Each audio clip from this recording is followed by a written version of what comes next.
The Little Star's Dreamy Ride. Once upon a time, in the quiet of the night, a tiny star twinkled softly in the sky. It was the littlest star, and it loved watching over the world as babies drifted to sleep.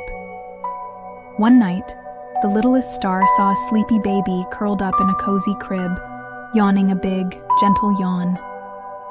The star smiled and whispered, "Come with me on a dreamy ride." A silvery moonbeam stretched down like a slide, and the baby felt light as a feather, floating gently up into the sky. The littlest star twinkled beside the baby, guiding the way. They drifted past fluffy clouds, soft as pillows, and waved to the owls blinking sleepily from the treetops.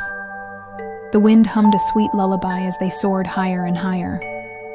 Up above, the moon smiled warmly. "Welcome, little one," it whispered. "This is where dreams begin."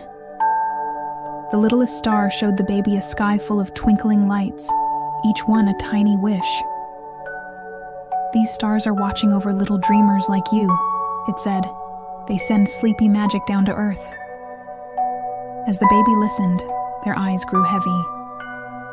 The littlest star gently wrapped them in a soft glow and carried them back down the moonbeam, back into their crib, snug and warm. "Sleep tight, little one," the star whispered. "I'll be here, twinkling just for you." And as the night wrapped the world in its quiet embrace, the baby smiled in their sleep, dreaming of stars and moonbeams, floating softly in the sky. The end.